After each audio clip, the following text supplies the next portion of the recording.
जय गुरुदेव।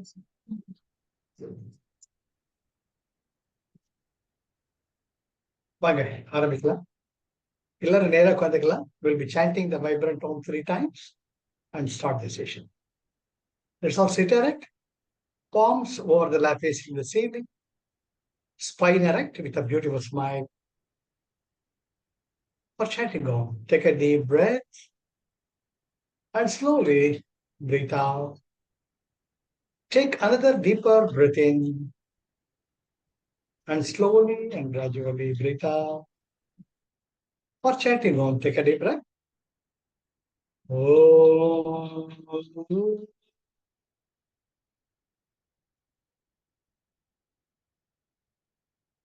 Another deeper breath. Om.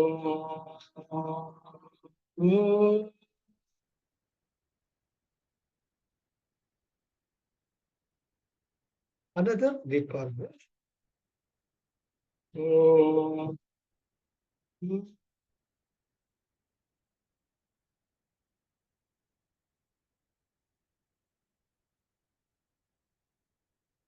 Slowly and gradually open your eyes. தொடர்ந்து திருவள்ளுவருடன் பயணிக்கலாம். போன வாரம் நாம நிலையாமை, இப்ப நம்ம ஞானம் என்ற பகுதி வந்துட்டு. துறவரவியல் மொத்தம் 13 அதிகாரங்களை கொண்டது. அதில் முதல் 9 அதிகாரங்கள் விரதம் என்ற தலைப்பில். அதாவது கடமைகளை, இகலோக கடமைகளை எல்லாம் முடித்துவிட்டு நமக்கு நாமவே இருந்து அடுத்த நிலை என்ன என்ற முதிர்ச்சி நிலைக்கு போக வேண்டிய ஒரு நிலையில் இருப்பவர்களுக்கு, இல்லறவியலில் இருந்து நீத்தார் பெருமைக்கான அத்தனை கடமைகளையும் செய்து நாம் இந்த கடமைகளை சரிவர முடித்து விட்டோம். அறவழிகள் பொருளீட்டி அன்பு வழிகள் மற்றவர்கள் பகிர்ந்து நன்றாக நடத்தின பிறகு இப்பொழுது இளைய தலைமுறையினர் முறையினர் அவங்க எடுத்துட்டாங்க. நாம துறவரவியல் முழுமையா இருக்கோம். இது ஒரு அற்புதமான காலகட்டம். ஒவ்வொருவருக்கும் வாய்க்கப்படுவது. நான் யார்? தவம், தானம். இங்கே தவம் என்பது நான் யார் என்று சிந்திக்கக்கூடிய சுவாத்தியாயம், செல்ஃப் என்கொயரி. அடுத்தது தானம். இங்க என்ன தானம் பண்ண முடியும்? இல்லறவியல நம்ம சம்பாதிச்சுட்டு வரைக்கும் மற்றவர்களுக்கு பண்ணோம். இப்ப எது தானமா செய்ய முடியும்? இப்ப நம்ம செய்யக்கூடியது அறிவு தானம். நாம படித்ததை, வாழ்க்கையில் பெற்ற அனுபவ பாடங்களை மற்றும் நமக்கு கிடைக்கக்கூடிய நேரத்தில் ஆண்டோர்கள் சான்றோர்கள் கூறியிருக்கக்கூடிய நீதி நெறி நூல்களை கற்றுணர்ந்து கற்றலும் கற்பித்தலும் நமது வாழ்க்கை அனுபவங்களை மற்றவர்களுக்கு கற்பித்து அது ஏத்துக்கிறாங்களோ இல்லையோ, நாம ஊதர சங்க ஊதம் நெருப்புல கை வச்சா சொல்றோம். ஏன்னா நம்ம சுட்டுக்கிட்டு இருக்கோம். ஜாக்கிரதை அப்படின்னு நம்ம இளைய தலைமுறைக்கு சொல்ல வேண்டிய கடமை. அதுதான் இப்பொழுது துறவர நிலைகள் நாம் ஆற்ற வேண்டியது. அதில் தான் நம்ம இப்ப 9 அதிகாரங்கள் இப்போ ஹையர் லிமிட்ஸ் போயிட்டு இருந்தாங்க. என்ன இதே அருள் உடைமை, புலால் மறுத்தல், தவம், கூடா ஒழுக்கம் இதெல்லாம் பாத்தீங்கன்னா இல்லறவியலையும் வந்திருக்கும். ஆனா அங்க இருக்கிறதுக்கும் இங்க இருக்கிறதுக்கும் மிகப்பெரிய வேறுபாடு இருக்கிறது. அங்கே செஞ்சாலும் பரவாயில்ல, செஞ்சு தப்பு செஞ்சாலும் தப்பு இல்லை. ஆனா துறவரையில் வந்த பிறகு நிச்சயம் செய்துதான் ஆக வேண்டும். வீடு பேற்றினை அடையக்கூடிய தகுதி உனக்கு வர வேண்டுமா என்றால் இந்த விரதத்தில் சொல்லக்கூடிய இந்த 9 அதிகாரங்களில் சொல்லக்கூடிய ஒழுக்க விதிகளை கடுகளவும் பிசகாமல் நீ அதை கடைபிடிக்க வேண்டும். உனது மனசாட்சி சொல்ல வேண்டும், ஆமா நான் செஞ்சுட்டு இருக்கேன். அப்பொழுது வீடு பெற்ற நிலை தானாக நமக்கு நம்மை சேரும். அடுத்த 4 அதிகாரங்கள் ஞானம். ஞானம் ஆச்சார அனுஷ்டானங்களை, நமக்குரிய ஒழுக்க விதிகளை கடைபிடித்து ஒரு மாதிரி மெச்சூர் ஆயிட்டோம். அதுக்கப்புறமா இதுல இருந்து என்ன கத்துக்கிட்டேன் அப்படிங்கிறப்ப ஞானம். என்ன ஞானம்? நிலையாமை. அதுதான் போனோம். எது நிலைத்தது, எது நிலையாது? அதை தெரிந்து கொண்டோம். இப்பொழுது இன்று நாம் பார்க்க வேண்டியது துறவு. நிலையாமையை பற்றி நல்லா தெரிஞ்சுக்கிட்டோம்னு துறவு தானா வந்துடும். ஏதோ ஒரு பண்டத்து ஒரு பொருள் மேல ரொம்ப ஆசை இருக்கு நமக்கு. ஒரு ஏதோ உணவு பண்ணோம், குலாப் ஜாமுன் வச்சுக்கணும், ரொம்ப ஆசை இருக்கு. குலாப் ஜாமுன் நினைச்சாலேயே நாக்கில் தண்ணி வரும். இது ஒரு காலத்துல இருந்தோம். நிலையாமை, எத்தனை கிலோ குலாப் ஜாமுன் சாப்பிட்டுருப்போம். சரிடா, அப்போ உங்க கையில குலாப் ஜாமுன் இருந்தா கூட உங்களுக்குன்னு உங்க வீட்டுல கொடுக்குறாங்க. நாம துறவு நிலையில் இருக்கிறோன்றதுக்கான ஒரு அத்தாட்சி என்னன்னு, அப்போ நீங்க சாப்பிட போறீங்க, பேத்தி வர்ற, தாத்தா தாத்தா எனக்கு குலாப் ஜாமுன் கொடு தாத்தா. இருக்கிறத ஒரு குலாப் ஜாமுன் நீங்க சாப்பிடணும்னு உங்க மருமக கொடுத்துட்டா, நீங்க சாப்பிட போறீங்க. குலாப் ஜாமுன் ரொம்ப பிடிக்கும். அப்போ பேத்தி வர்றச்ச உங்களுக்கு நீங்களே ஒரு சுய ஆய்வு பண்ணிக்கணும். இப்ப நம்ம பேத்தி கொடுக்குற சந்தோஷம் வருதா, இல்லாட்டி பேத்தி போய் மருமகிட்ட ஒண்ணு வாங்கிக்கிட்டோமே, இப்ப நம்ம சாப்பிடலாமே அந்த நிலை வருதா? இல்ல, நான் எதுக்கு தரணும், எனக்கு கொடுத்தது நான் தான் சாப்பிடுவேன் அந்த நிலை. அப்பொழுது முழு மனதுடன் வாடிக்கண்ணே அப்படின்னு மடிவு கரைச்சுக்கிட்டு கொஞ்சம் தாத்தா அப்படின்றப்ப, தாத்தா நீ சாப்பிடுகிறப்ப அங்க துறவற நிலையில் நீ வேறொன்று இருக்கிற என்பது அத்தாட்சி. வேற யாருமே நமக்கு ப்ரூஃப் வேண்டாம்.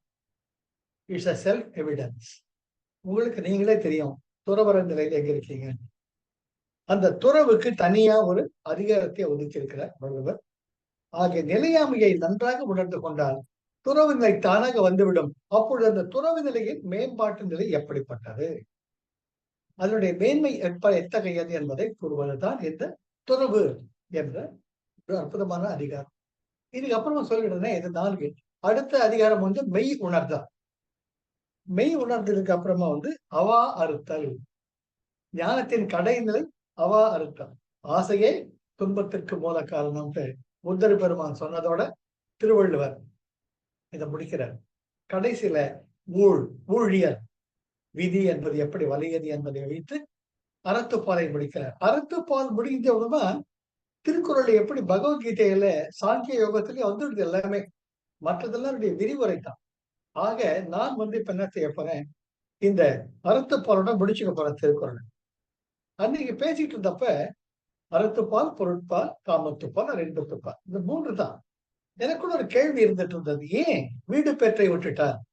நான் எனக்கே என்ன சமாதானம் சொல்லிக்கிட்டேன்னு, இந்த 3 நிலைகளையும் நீ தொடர்ந்து அற்புதமான தேர்ச்சி உத்தவனாக ஆகிவிட்டால் நீ இருக்கும் நிலையே வீடு பேரு தான் என்று என்னுடைய துணிவு, என்னுடைய முடிவு. ஆனா எப்பவுமே சொல்ற அந்த கிரேஸ், அந்த குருஜியோட கிரேஸ், ஆண்டோர்கள் சான்றோர்கள் சத்குரு கிரேஸ் இருக்கிறத பிரத்யட்சமா நானும் ஜெயஸ்ரீயும் பார்த்துட்டோம். ஏதோ ஒரு அப்படி புரட்டி பார்த்தா அவ்வை குரல், அவ்வை பிராட்டி குரல் சொல்லியிருக்காங்க. அவ்வை ஞான குரல். ஆனா அவ்வை ஞான குரல் இருக்கு அப்படின்னு பார்த்தா அதுல மொத்தம் 31 அதிகாரங்கள். ஆக 310 பாடல்கள். முழுக்க முழுக்க முதல் பாடல்ல இருந்து கடைசி பாடல் வரைக்கும் வீடு பேரு பத்தி தான். இத ஒரு நிலையில திருவள்ளுவர் ஏன் அறத்துப்பால், பொருட்பால், காமத்துப்பால் நிறுத்திக்கிட்டாரு என்ன, அவ்வை பிராட்டி ஏற்கனவே வீடு பெற்ற நிலையை அக்குவேற அணிவரை சொல்லிட்டாங்க. எப்படி விநாயகர் அகவல்ல முழுமையா அந்த ராஜயோகம் தான் முழுமையாக விநாயகர் அகவல் முதல்ல இருந்து கடைசி வரைக்கும் ராஜயோகம். அதையே விரிவுபடுத்தி அவ்வை ஞான குரல் அப்படின்ட்டு 31 அதிகாரங்கள் சொல்லியிருக்காங்க. இப்ப அதுல ரொம்ப இன்ட்ரெஸ்ட் வந்துடுச்சு. இப்ப பார்த்தோம்னா இந்த திருக்குறள் அறத்துப்பாலுக்கு அடுத்த நிலை அந்த வீடு பெற்றை மட்டும் புரிஞ்சுக்கிட்டோம்னா நாம முழுமையான நிலை அடைந்து விடுவோம் என்பது என்னுடைய ஒரு பணிவான முடிவு. ஆக இந்த அறத்துப்பாலை முடிச்சதுக்கு அப்புறமா நாம அவ்வை ஞான குரல் எடுத்துக்கிட்டு போயிட்டோம்னா அது ஒரு கம்ப்ளீட். அறத்துப்பால், பொருட்பால், காமத்துப்பால லௌகீகம், இந்த உலகவியல் அந்த நிலையை இப்ப திருவள்ளுவர் நல்லா புரிய வச்சுடுறார். அதுக்கு அடுத்தது வீடு பெற்றை அடையக்கூடிய நிலைகள் என்ன என்ன, what are the various gradients, how to அப்ரோச்ங்கிறத அவ்வை பிராட்டி ரொம்ப நல்லா சொல்லியிருக்காங்க. அதுக்கு எனக்கு 1915 ஒரு குப்புசுவாமி முதலியார் ஒருத்தர் அதுக்கு அழகா எழுதியிருக்காங்க. அவ்வை ஞான குரல். அதை நான் டவுன்லோட் பண்ணி படிச்சுட்டு இருக்கேன். ஒரு புக்கை நான் ஆர்டர் பண்ணியிருக்கேன். அது இந்த udumalai.com udumalai.com அதை நோட் பண்ணிட்டீங்கன்னா ₹100 தான் இந்த புக்கு. நானும் ஆர்டர் பண்ணியிருக்கேன். ஏன்னா கையில ரெஃபரன்ஸ் வேணும். அதை வச்சுக்கிட்டு தான் இதை விளக்காம பண்ணணும். இந்த பிடிஎஃப்ல இருக்கிறத மொத்தம் படிச்சுக்கிட்டு இருக்கேன். ஆனால் நம்ம கையில ஒரு புக்குன்னு வச்சுக்கணும்னா udumalai.com அவங்களுக்கு ₹70 புஸ்தகம். Postal and charges ₹30. ஆக மொத்தம் ₹100. ஸோ நமக்கு இருக்கக்கூடியது இன்னுமே 3 அதிகாரங்கள் தான். அந்த 3 அதிகாரங்கள் முடிச்சதுக்கு அப்புறமா அவ்வை ஞான குரல்கள் நம்ம போயிடலாம். முடிஞ்சா அந்த புக்கை வாங்கி வச்சுக்கோங்க. நீங்க சென்னையில தமிழ்ல வானதி பதிப்பு பார்த்த எங்க இருக்குன்னு தெரியல. ஆனா டக்குன்னு கேட்டுச்சு udumalai.com போஸ்டல் அனுப்பிச்சிடுவோம். நான் ஆர்டர் பண்ணியிருக்கேன். என்ன வரும் இப்ப நான் துறவு என்ற அதிகாரத்திற்கு நாம் செல்லலாம். செல்வத்திடமும் உடலின் மேலும் கொண்டுள்ள பற்று 2 தானே முக்கியம் நமக்கு. உடலின் மேல் உள்ள பற்று, இந்த உடம்பு தான் நம்ம, அது தப்பே கிடையாது. ஏன்னா 84 லட்சம் யோனிகள்ல வர்றச்ச அதுதான் முடிவாக யாருமே ஏற்றுக்கொள்ளக்கூடியது. அதுல மேல போறதுங்கிறது ரொம்ப கஷ்டம். அதனால உடம்பே கதி என்று நாம் இருக்கிறோம். 2வது, அதை ஊட்டி வளர்த்து பராமரிக்க செல்வம் அவசியம். ஆக உடலின் மேல் இருக்கக்கூடிய பற்றினாலும் செல்வத்திடம் இருக்கக்கூடிய பற்றினாலும் நாம் கட்டுப்படுத்திக் கொள்கிறோம். ஒரு நமக்கு சுத்தி கட்டுப்போட்டு பாண்ட்ஸ் அண்ட் என்டாங்கிள்மெண்ட்ஸ் மள்ள நிலையாமையிலிருந்து பகிச்சு மள்ள வெளியே வந்துட்டோம். இப்ப அதுக்கு அடுத்தது துறவு. போடா அவ்வளவுதானே, இவ்வளவு பார்த்தாச்சுட்டு மனமாற துறத்தான். It's only understanding, analysing the nature of what the bonds and entanglements we are getting into our own self-made bonds. அதுல வெளியே வர்றது துறவு. இப்ப முதல்ல பார்க்கலாம். யாதனின் நீங்கியான் நோதல் அதனின் இல. அழகான பொருள். யாதனின் நீங்கியா. நமக்கு சில பொருள்கள் மேல பற்று இருக்கும். அந்த பற்று இப்ப சொன்ன மாதிரி குலோப் ஜாம் பேட்டி சொல்றச்ச குழந்தை கேட்கிறார், அது ஸ்பான்டேனியஸா வரணும். யாதனை நீங்கியா. எந்த ஒரு பொருளின் மீது உனக்கு மிகவும் பற்று இருக்கிறதோ அந்த பற்றை நீ மெல்ல மெல்ல நீக்கி விட்டாயேயானால்.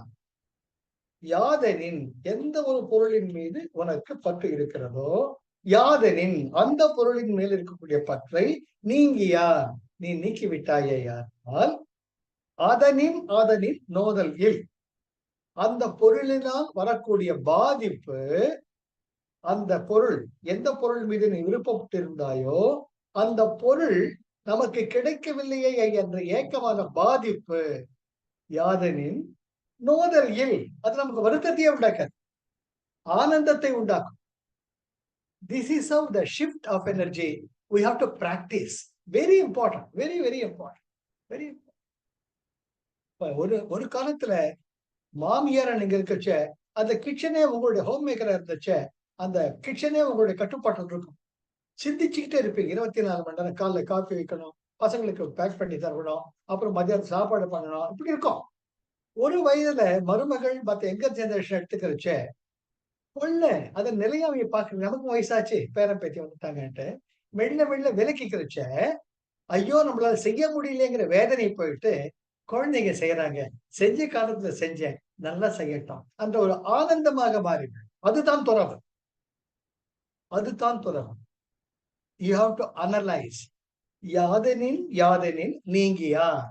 எந்த ஒரு பொருளின் மேல் உனக்கு பற்று மிகவும் இருக்கிறதோ அந்த பற்றை நீங்கியா நீயாக நீக்கிவிட்டாயேயானால், அதனின் இல அந்த பொருளினால் வரக்கூடிய பாதிப்பு உன்னை எந்த விதமான தொந்தரவும் செய்ய. ஆக நோதல், அதனால் வரக்கூடிய பாதிப்பு இலன் உன்னை ஒண்ணுமே பண்ணாது. யூ ஹேவ் இப்ப என்ன இந்த சர்ஃபிங் அப்படிப்பாங்க. அலையில பெரிய கடல் இருந்துச்சுன்னா பெரிய அலைகள் வரும், அதன் மேல அழகா அப்படியே தாண்டி போவாங்க. நீங்க பார்த்திருப்பீங்க. அப்போ அது அப்பேற்பட்ட அலை ராட்சத அலையா இருக்கும், பயமா இருக்கும், எப்படிடா தப்பிச்சுக்கிறதுன்ட்டு. ஆனா அது ஒரு கலையா மாறிடும். அதுக்கு உள்ள போவாங்க, சோமர் சாட் அடிப்பாங்க, பல்டி அடிப்பாங்க, அப்படி வருவாங்க, காணாம போயிடுவாங்க. அது ஒரு அழகான கலையா மாறிடும். அது போல துறவு கூட அந்தந்த வயசுக்கு ஒரு அழகான கலையா மாறிடுறப்ப, வீடு பேரு மிகவும் சுலபமா இது கஷ்டமே கிடையாது. என்ன இறைவன் ஏற்கனவே நமக்குள் இருக்கிறார். அதை வெளிக்கொணர்றதுக்கு தான் துறவு. தானாக வெளிப்படும்.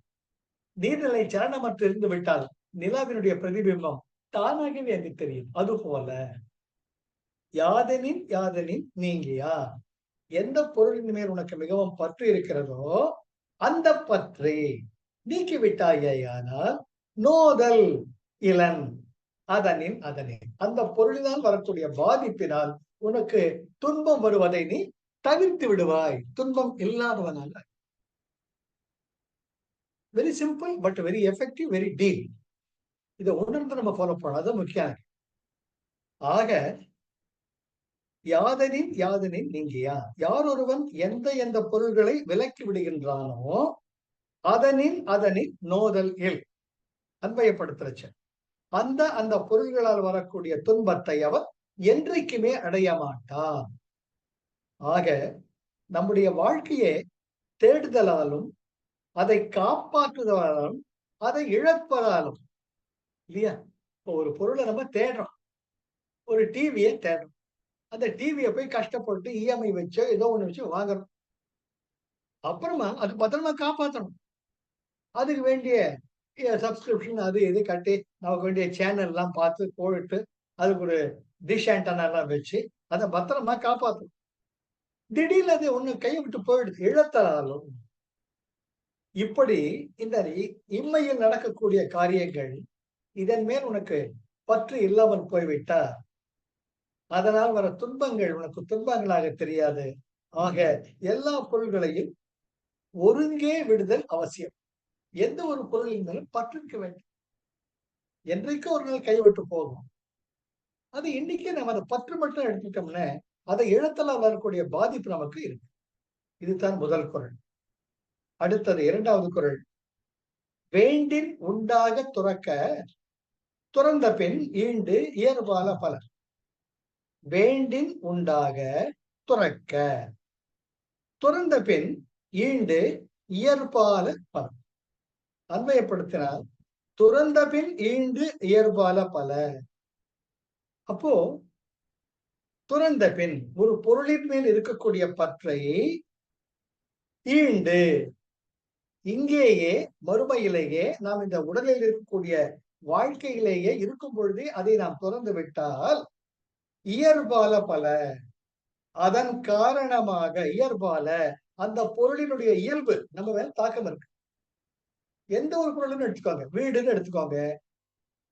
இப்ப வடபழனி பாலமுருகன் பிளாட்ஸ் அங்கே ஆரம்பிச்சு அது ஒரு வருஷம் முன்னாடி வித்துட்டோம்.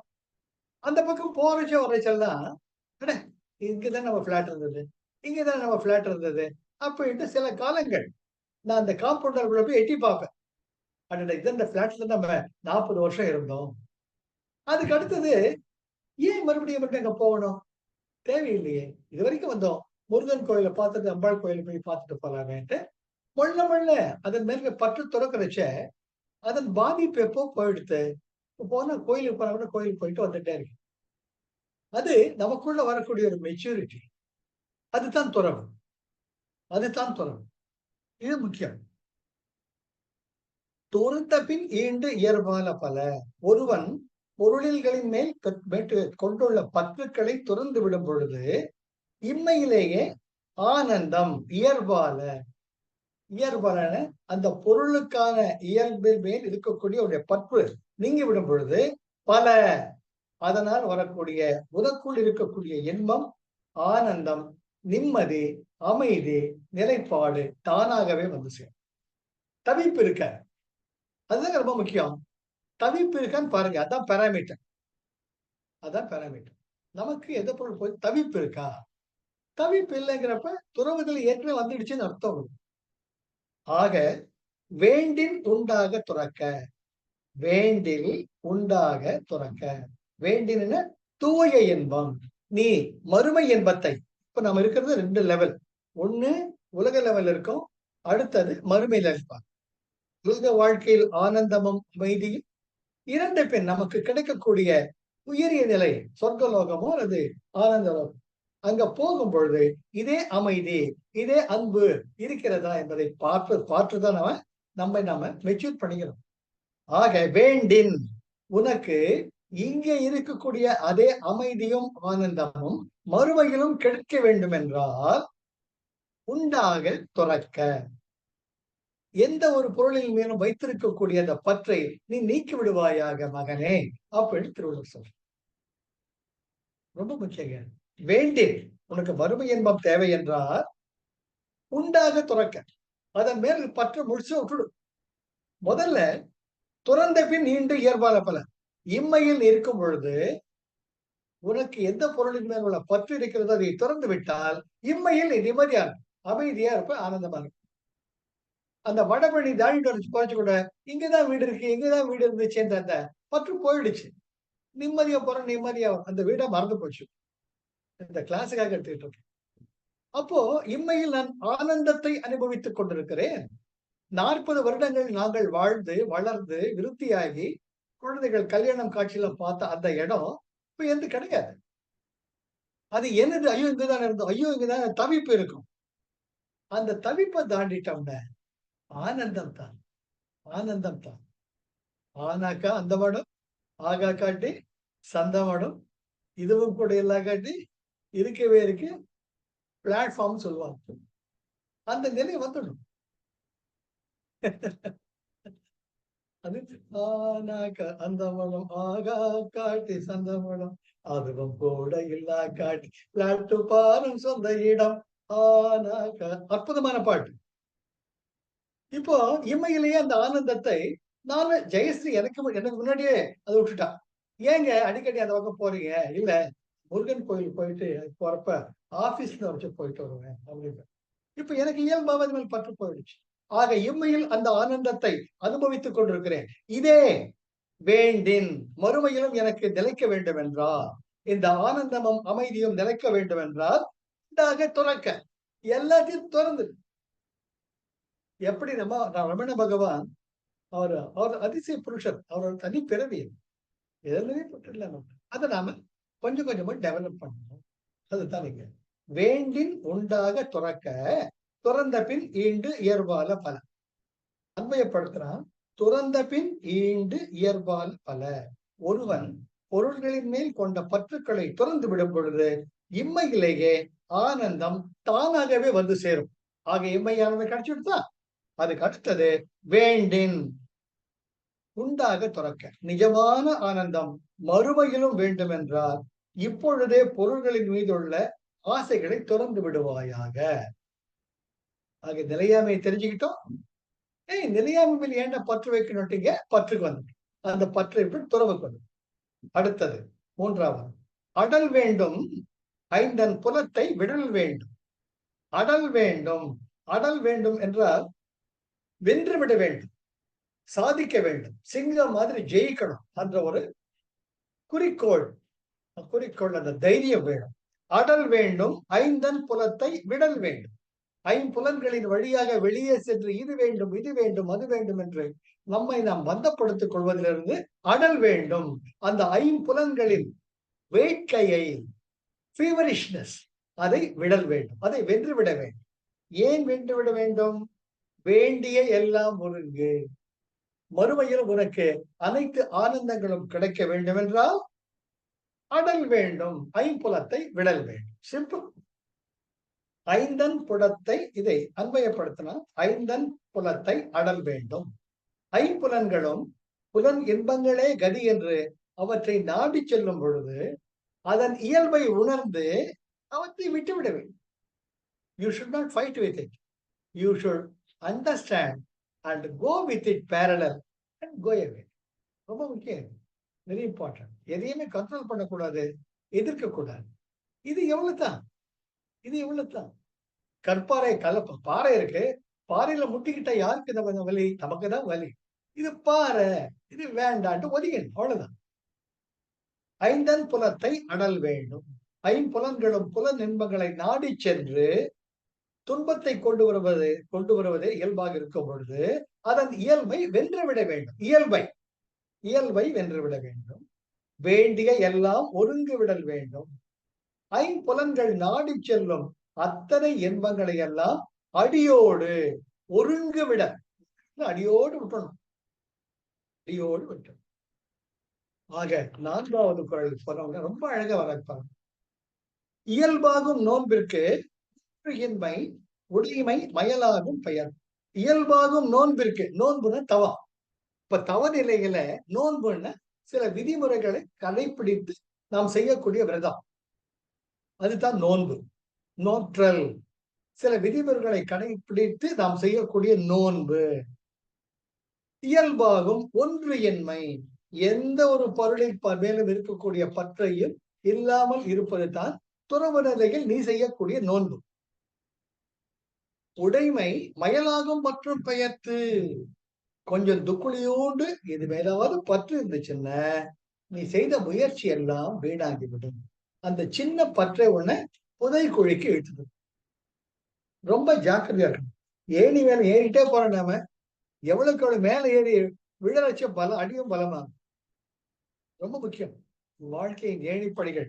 நீங்க நம்ம காஞ்சி பெரியவர் மகா பெரியவருடைய தம்பி சிவன் சார் அதை படிக்கணும். நீங்க சிவன் சார் வந்து equally is a great artist. இன்னைக்கு மகா பெரியவருடைய படத்தை எல்லாரும் பாக்குறோம்னா ஸ்டாண்டர்டா அது அவருடைய தம்பி வரைஞ்சு. அவர் வந்து ஏணிப்படிகளில் மாந்தர்கள் முடிஞ்ச அந்த புக் வாங்கி படிங்க. ஏணிப்படிகளில் மாந்தர்கள் ஒரு புக் எழுதியிருக்காரு. he gives a gradations.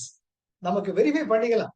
எப்படி ரயில்வே டைம் டேபிள் இந்த மாதிரி இருக்கிறப்ப இது இருக்குன்னு நம்ம தெரிஞ்சுக்கலாம். இந்த நிலையில் நம்ம இருக்கோம், அடுத்து என்ன பண்ணணும்னு தெரியும்.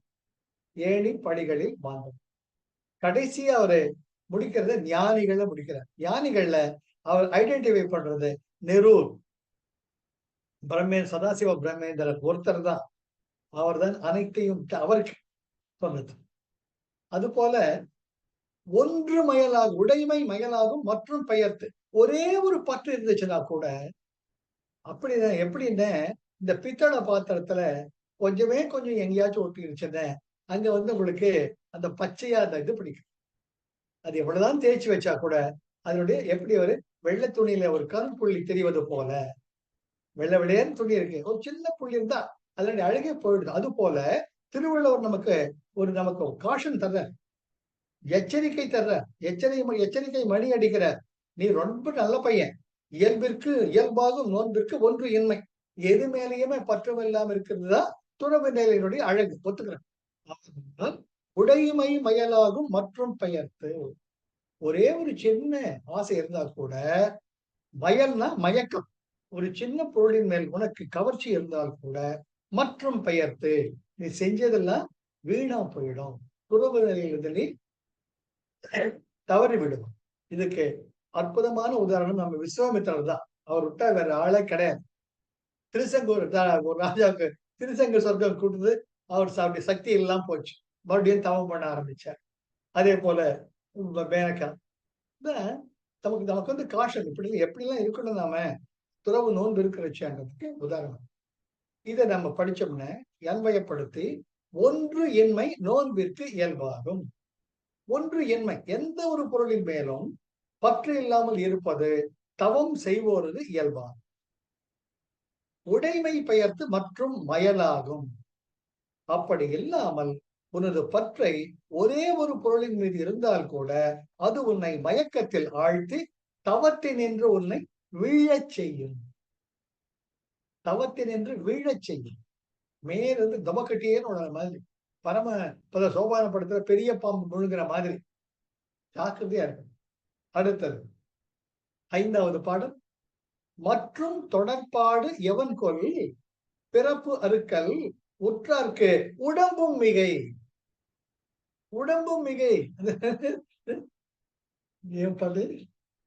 கனவு காணும் வாழ்க்கையாவும் கடந்து போகும் கோலங்கள் துடுப்பு கூட மாறவின் துணையை தேடும் ஊடல்கள் கனவு காணும் வாழ்க்கையாவும் கலைப்பு போகும் கோலங்கள். வாழ்க்கை என்பது ஒரு கனவு போலும். அதுல அந்த படகுக்கு துடுப்பே பாரமா இருக்கு. கரையை தேடும் ஓடங்கள். எப்படா உசப்பாடான கரையில் இருப்பேன்ட்டு அந்த ஓடங்கள் கரையை தேடுதான். துடுப்பு கூட பாரமா இருக்கு.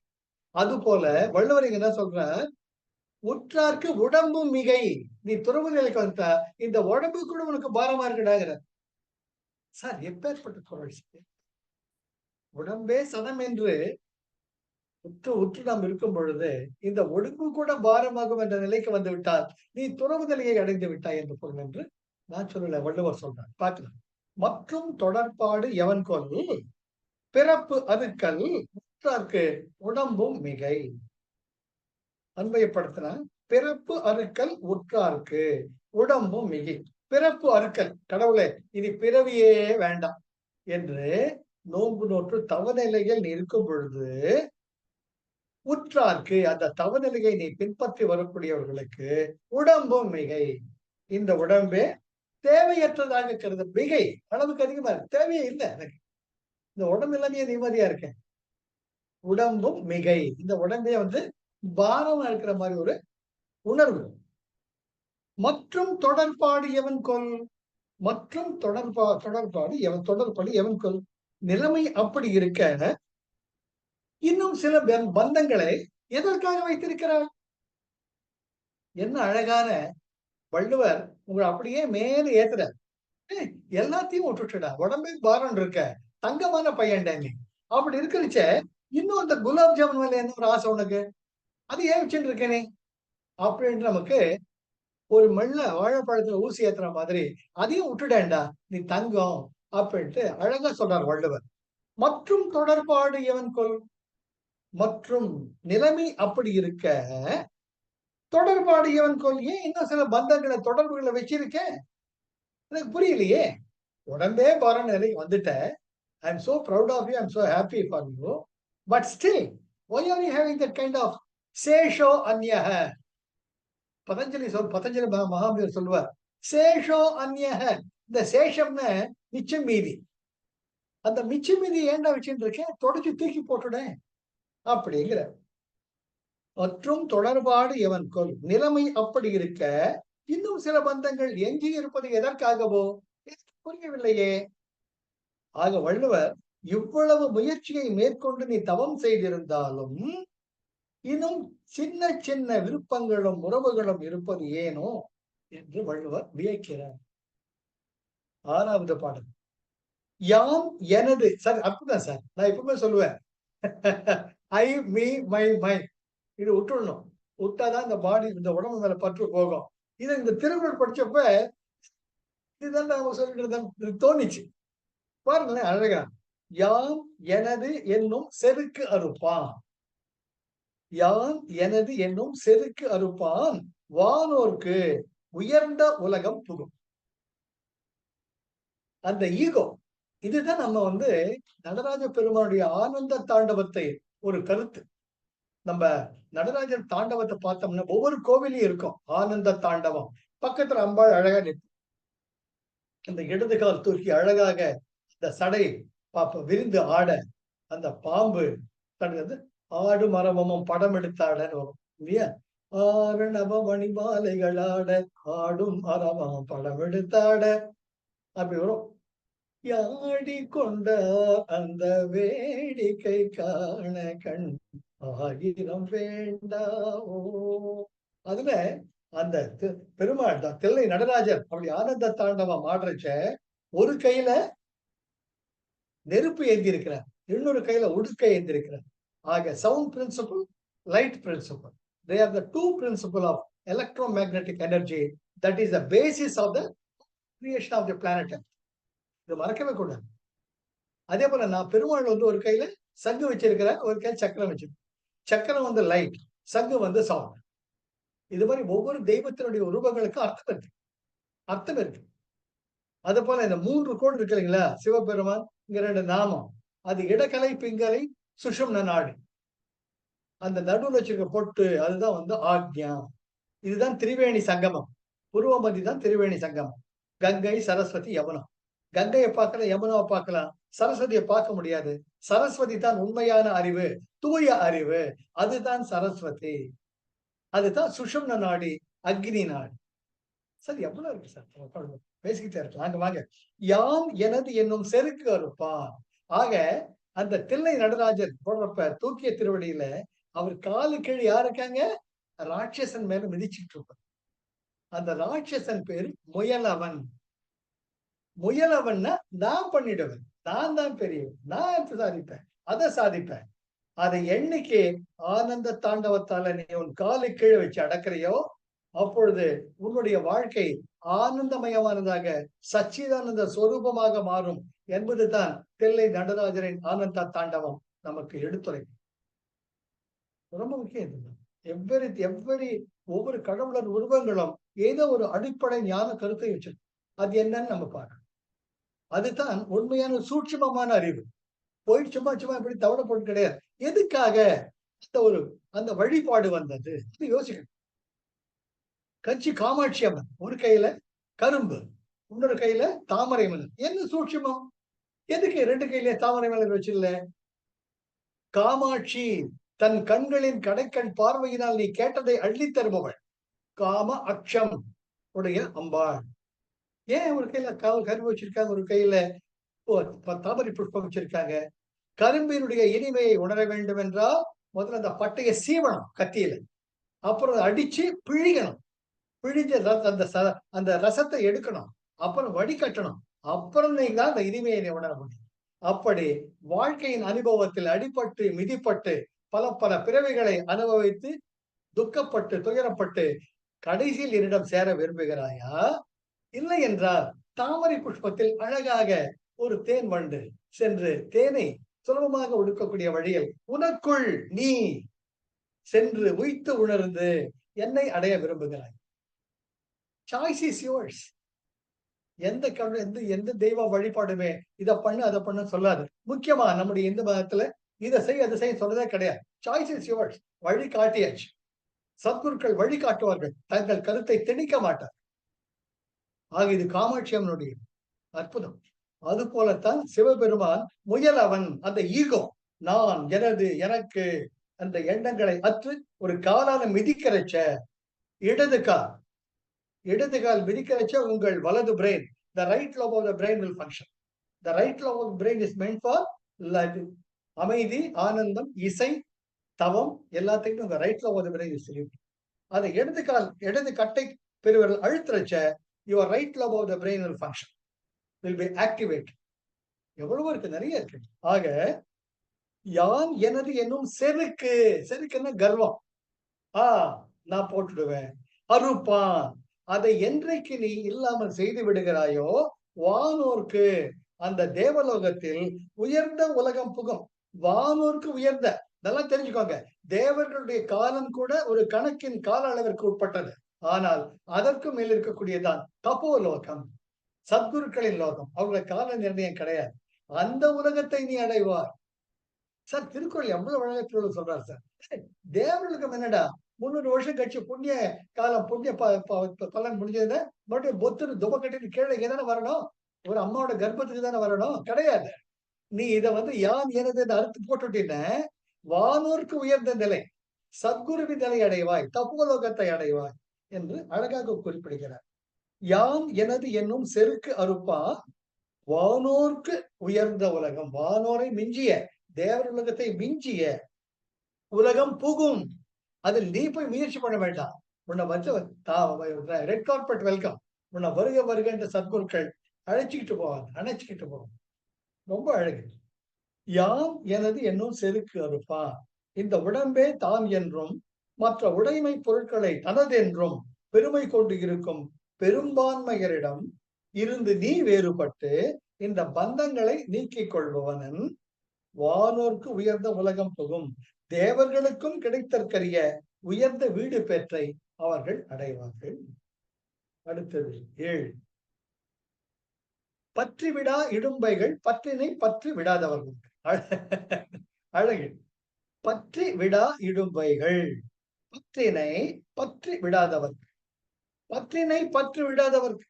இந்த பற்றே பிடிச்சிட்டு தொங்கிக்கிட்டே இருந்தீங்கன்னா இது மேல பற்று, அது மேல பற்று, வீட்டு மேல பற்று, ஸ்கூட்டர் மேல பற்று, கார் மேல பற்று, மனைவி மேல பற்று, பசங்க மேல பற்று, எது மாதிரி பற்றி விடாதவர்க்கு இடும்பைகள் பற்றி விடா. உன்னை துன்பத்தை பிடிச்சுக்கோ, அது உன்னை விடவே விடாது. இடும்பைகள்னா துன்பங்கள். பற்றி உன்னை பற்றி கொண்டு விடா, உன்னை விட்டுடவே விட்டுட. கடைசி மூச்சு போற வரைக்கும் எதையோ ஒண்ணு நினைச்சு துன்பப்பட்டுக்கிட்டு இருப்ப, துயரப்பட்டு. தேவையா? அப்படிங்கிறார் வள்ளுவர். பற்றி விடா இடும்பைகள், பற்றினை பற்றி விடாதவர். அன்வயப்படுத்தினா, பற்றினை பற்றி விடாதவர்க்கு, இதன் மேல ஒரு ஆசை, அதன் மேல ஒரு ஆசைங்கிறப்ப அதை வந்து நீங்க விடாம புடிச்சிட்டு இருந்தீங்க. பற்றி விடாதவர்க்கு, பற்றியே புடிச்சிட்டு இருந்தீங்க, என்ன ஆகும்? இடும்பைகள் பற்றி விடா. துன்பம் உன்னை புடிச்சுக்கும், அது உன்ன விடாது. நீ பற்றி விடாம புடிச்சிட்டு இருந்தேன, துன்பங்கள் உன்னை புடிச்சுக்கும், விடா. பற்றினை பற்றி விடாதவர்க்கு இரு வினைகளான நல்வினை தீவினை புண்ணிய பாவங்கள் செயல்களில் ஈடுபட்டு அவற்றினை பற்றி கொண்டு வாழ்நாள் முழுதும் இருப்பவர்களுக்கு இடும்பைகள் பற்றி விடா. பிறவி துன்பங்கள் மாறி மாறி மாறி உன்னை இறுக பற்றி கொண்டு விடாமல் தொடரும். ஆக இருவினை தொடரில் மாட்டிட்டோம்னா இறப்பு பிறப்பு சுழற்சியில போய்கிட்டே இருப்படா. அதனால பற்ற விடு. அடுத்தது, தலைப்பட்டார் தீரத் துறந்தார் மயங்கி தலைப்பட்டார் மற்றையர். தலைப்பட்டார் தீரத் துறந்தார், எனக்கு வீடு பேர் வேணும், அது ஒன்றுதான் என் குறிக்கோள் என்று தலைப்பட்டார். தலைப்பட்டார் முயற்சி எடுத்து போக்கஸ்டு மைண்ட், முயற்சி பண்ணி இந்த குவியலோட குவிந்து நீ செல்லும் பொழுது துறந்தார், தீர துறந்தார், தலைப்பட்டார். நிச்சயமாக நீ உன்னுடைய இலக்கை அடைவாய். வீடு பேர் தான் உன் இலக்கு, அதை நீ நிச்சயம் அடைவாய். மற்றவங்க மயங்கி வலைப்பட்டார், தலைப்பட்டார் வலைப்பட்டார், உன்னுடைய குறிக்கோளை அடைவாய். இங்கே மாய வலையில் சிக்கி பிறப்பு இறப்பினும் சுழற்சியில் மற்றவர்கள் மாட்டிக்கொள்வார்கள், ஜாக்கிரதையாயிரு அப்படின்னு சொல்ல. தீர துறந்தார் தலைப்பட்டார், பத்தினை அடியோடு துறந்தவர்கள் வீடு பேற்றனை நிச்சயம் அடைவார்கள். மற்றையோர் மயங்கி வலைப்பட்டார், மற்றவர்கள் இறப்பு பிறப்பு என்னும் சுழற்சியில் மயக்கமாகிய அறியாமையில் ஆழ்ந்து அதற்குள்ளேயே சிக்குண்டு விடுவார்கள். அதனால ஜாக்கிரதையாயிரு நமக்கு வந்து திருவள்ளுவர் எச்சரிக்கை. 9வது குறள், பற்று அற்ற கண்ணே பிறப்பருக்கும் மற்ற நிலையாமை காணும். பற்று அற்ற கண்ணே பிறப்பருக்கும், எந்த ஒரு பற்றும் இல்லாத நிலையை அடையும் பொழுதுதான் பிறவி இல்லை என்ற நிலை ஏற்படும். பிறப்பு அறுக்கும் என்றால் பிறவி இல்லாத ஒரு நிலை ஏற்படும். எப்போ? பற்று அற்ற கண்ணே, எதன் மேலும் பற்று இல்லாத நிலையை நீ அடையும் பொழுதுதான் அந்த ஞானமானது, அந்த துறவு நிலையானது பிறப்பு அறுக்கும், இறப்பு பிறப்பு சுழற்சியிலிருந்து ஒன்றை நீக்கிவிடும், மற்ற நிலையாமை காணப்படும். அப்படி இல்லாமல் பந்தங்களில் சிக்குண்டு போகும் போது பிறப்பு என்னும் இறப்பு என்னும் சுழற்சி தொடர்ந்து கொண்டே. இந்த 3-4 குறள்ல பிறப்பு இறப்பு சுழற்சி பத்தி தான் திருவள்ளுவர் சொல்றார். கொஞ்சம் மாறினா கூட கீழே வந்துடுவாடா, இவ்வளவு மேல வந்துட்ட, இன்னும் ஒரு ஜம்ப் பண்ணின, ஒரு எம்புனா நிச்சயமா நீ வீடு பெற்றை அடைவாய் என்று நமக்கு அவ்வளவு ஒரு புஷ், அவ்வளவு ஒரு ஊக்கத்தை ஏற்படுத்துகிறார் திருவள்ளுவர். கடைசியா, பற்றுக பற்றற்றான் பற்றினை அப்பற்றை பற்றுக பற்று விடற்கு. பற்றற்றான் பற்றினை, எந்த ஒரு பற்றும் இல்லாமல் சிவமே என்று ஆதியாகிய அந்த சிவபெருமானாக அவர் மேல் நீ பக்தி செய்து அவரிடம் சரணாக இருந்து பற்றுக, அந்த பற்றுதான் நமக்கு வேணும். சிவபெருமான் மீது நாம் கொண்டுள்ள அந்த ஆதி புருஷனாகிய சிவபெருமான் நாம் கொண்டுள்ள பக்தி, சரணாகதி என்ற அந்த பற்றினை கட்டியா பிடிச்சுக்கோ. எதுக்காக? இந்த பற்றை விடற்கு, இந்த உலகத்தில் உள்ள பொருள்களுடைய பற்றை விட்டு தொலைச்சு நமக்கு எது சதமோ அது பார்த்துட்டேன நீ வீடு பேரு நிலையை நிச்சயம் அடைவாயிட்டு அழகா மறுபடியும் அந்த கடைசி குறள்ல இந்த அதிகாரத்தினுடைய மொத்த எசன்ஸையும் கொடுத்துடுற. நம்ம என்ன செய்யணும்? பற்று விடற்கு. இந்த பற்று எல்லாம் போனோன்னு இதோட சண்டை போடாத. அதுக்கு வந்து என்ன சொல்லணும்? பிரதிபக்ஷ பாவனா. உடனே கெட்டியா சாமி பிடிச்சுக்கோ, உன்னுடைய குருஜியை பிடிச்சுக்கோ, இல்லாட்டி சிவபெருமான பிடிச்சுக்கோ, இஷ்ட தெய்வத்தை பிடிச்சுக்கோ. பிடிச்சுக்கிட்டேன் இதெல்லாம் தானா கழண்டும். இதோட சண்டை போடாது, அதுதான் ரொம்ப முக்கியம். பற்று விடற்கு பற்றுக பற்றற்றான் பற்றினை, அது ரொம்ப ரொம்ப முக்கியம். ரொம்ப ரொம்ப முக்கியம். பற்றுக பற்றற்றான் பற்றினைங்கிறப்ப அந்த பற்ற பிடிச்சுக்கோ என்றப்ப ஒரு அம்மா மாதிரி நமக்கு திருவள்ளுவர் எவ்வளவு அழகா சொல்றாரு. நீ சண்டை போடாதடா, உன்னை பத்தி நல்லா தெரியும் எனக்கு. நீ அதான் சண்டை போடாத. இது பிடிக்கல அது பிடிக்கலன்ட்டு உன்னோட நீ மல்லுக்கு நிக்காத. இத பத்தி எல்லாம் கவலைப்படாத. என்ன பண்ணு? பற்றுக பற்றற்றான் பற்றினை. எந்த ஒரு பற்றும் இல்லாமல் சச்சிதானந்த சொரூபமாக இருக்கக்கூடிய அந்த ஆதி புருஷனை கெட்டியா புடிச்சுக்கோ. நீ தான் வேணும், வேற எதுவும் வேண்டாம். புடிச்சுக்கோ. அப்போ இதெல்லாம் உன்னை விட்டு தானா போயிடும். இதோட சண்டை போடாத. இதுக்கு போய் இந்த மல்லுக்கு நிக்கிறேன். எப்படி வள்ளுவர் உங்களை என்கரேஜ் பண்றார், வழியும் காட்டுறார், உனக்கு துணையா இருக்கண்டாங்கிறார். உன்னை நீ குறைச்சு எடை போடாத. Never ever have the self guilt. சுய குற்ற உணர்வு கூடவே கூட ரொம்ப முக்கியம். நம்முடைய பிராண சக்தி அதிகமாகணும்னு டோன்ட் அண்டர் எஸ்டிமேட் யுவர்செல்ஃப். நாம பிறந்த பிறப்புக்கு ஒரு காரணம் இருக்கு. ஆனா எல்லாத்துக்கும் மிஞ்சியது நாம் இறைவனை நிலையை அடைய வேண்டிய அந்த போக்கஸ் கட்டியா பிடிச்சிடும். அதை பிடிச்சுக்கிட்டீங்கன்னா இதெல்லாம் தானா விழுந்துடும். It's very important. பற்றுக பற்று அற்றான் பற்றினை. பற்றே இல்லாமல் சச்சிதானந்த சுரூபமாக தனக்குள் தானே லயித்து இருக்கக்கூடிய அந்த ஆனந்த புருஷனை, அந்த ஆதி சிவபெருமானை பற்றுக. எதுக்கு? பற்று விடற்கு. இது தானே அவனு விட்டு போயிடும். நீ இதோட சண்டை போடாது. இது எதுவுமே சார் ரொம்ப விஷயம் பார்க்கலாம் சார். நீங்க எவ்வளவுக்கு எவ்வளவு பிராண சக்தியில உங்க கிரியாவில உங்க பிராணயாமாவில யோகத்துல மேல போறீங்களோ அப்ப நீங்க சாப்பிடுறது குறைஞ்சிடும். என்ன ரெண்டாவது இது வேணும் அது வேணும்ன்ற ஆசை போயிடும். தீபாவளிக்கு ஒண்ணு, பொங்கலுக்கு ஒண்ணு, இது வாங்குற அது வாங்குற நிலை வராது. இருக்கிறது ஜாஸ்திடா அப்படின்னு தோணக்கூடிய ஒரு அற்புதமான நிலையை வரும்பொழுதுதான் துறவை நம்ம பார்த்து போக வேண்டாம். துறவு நம்மளுக்குள்ள தானா வந்துடும். தானா வந்து அந்த 10வது குறள் ரொம்ப முக்கியம். பற்றுக பற்று அற்றான் பற்றினை, அப்பற்றை பற்றுக பற்று விடற்கு. இறைவனுடைய அடி இணைகளையும் பற்றி சரணடைவாயாக. இறைவனுடைய திருவடிகளை சரணடைய வேண்டும். எதற்காக என்றால் நாம் சிக்குண்ட பந்தங்களில் இருந்து விடுபடுவதற்காக. ஆக 10 அற்புதமா முடிச்சிருக்கலாம. ஆக துறவு நிலை என்ன என்பதை தெளிவாக நமக்கு சொல்லிட்டாரு. இப்ப இருக்கக்கூடிய மிச்சம் இன்னும் 3 அதிகாரங்கள். இந்த துறவரவியல்ல இருக்கக்கூடிய விரதம் முடிச்சாச்சு. கடைசியில இந்த நிலையாமை, இன்னைக்கு துறவு, அடுத்த மெய்யுணர்தல், அதுக்கு அடுத்தது அவா அறுத்தல், கடைசியா ஊழியல். ஊழியல் என்ன? அதனுடைய விதி. அதை பார்க்கணும். இதை முடிச்சிட்டோம்னா அதுக்கு அடுத்தது நாம will be going direct to Avvai பிராட்டியின் ஞான குரல். அதுக்கு முன்னாடி அந்த புக் ரெடி பண்ணிப்பாங்க. அப்படி படிங்க. அதை முடிச்சிட்டோம்னா ஒரு திருப்தியா இருக்கும். மொத்தம் எப்படி அறத்தப்பால் பொருட்பால் காமத்தப்பால் முடிச்சுட்டு ஒளவை பிராட்டியை பிடிச்சிட்டோம்னா வீடு பேரும் முடிஞ்சிடுச்சு. அப்ப 4 நிலைகளும் முடியும். அதுதான் சைவ சித்தாந்தம். இந்த 4 நிலை அர்த்த காம மோட்ச, அர்த்த காம அர்த்த தர்ம காம மோட்சம். தர்மார்த்த காம மோட்சம். அர்த்தப்பால் பொருட்பால் காமத்துப்பால் மோட்சம் இன்பத்துப்பால் அந்த வீடு பேர். ஆக இது 4 முடிச்சோம்னா நமக்கு ஒரு திருப்தி வரும். அதுக்கு இந்த udumalai.com போங்க. 70 ரூபாய் புக்கு. இல்லாட்டி உங்களுக்கு எங்க சௌகரியமும் அங்க வாங்கிக்கோங்க. சரியா? பார்த்துக்கோங்க. சரியா? வாய்ப்புக்கு நன்றி. என்னுடன் பயணித்தமைக்க மிக்க நன்றி. நாம் தொடர்ந்து பயணிப்போம். இதை முடிச்சிட்டோம்னா ஒரு முழு திருப்தி வரும் எனக்கு. அதுதான் முக்கியம். அது தகுந்த மாதிரி இறைவனுடைய அருளால் அது கண்ணில் பட்டது.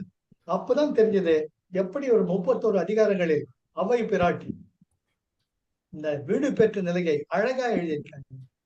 திருப்தியா அவங்களுக்கு எலக்ட்ரிஃபை ரொம்ப அழகா. அதுல எல்லாம் ராஜயோகம் எல்லாமே அது கொஞ்சம் கூடவே வரணும். அதை எக்ஸ்பிளைன் பண்றது கஷ்டம். அதை நீங்க புரிஞ்சுக்கிறது கஷ்டம். கொஞ்சம் முயற்சி எடுத்து பண்ணணும். ஆனா பண்ணலாம். மலை உச்சிக்கு மேல போக போகத்தான் ஆக்சிஜனின் குறை நம்ம முயற்சியும் அதிகமாக வேண்டும். இமயமலை சிகரத்தை எட்ட வேண்டும் என்றால் கொஞ்சம் முயற்சி பண்ணிதான் பண்ணிட்டோம்னா அது முழுமை பெறும் என்பது என்னுடைய பணிவான ஒரு துணிவு. Life is love, life is joy, life is enthusiasm. வணக்கம். பார்க்கலாம் அடுத்த வகுப்புல. Thank you Arun. Thank you for the opportunity. Thank you, sir. Jai Gurudev.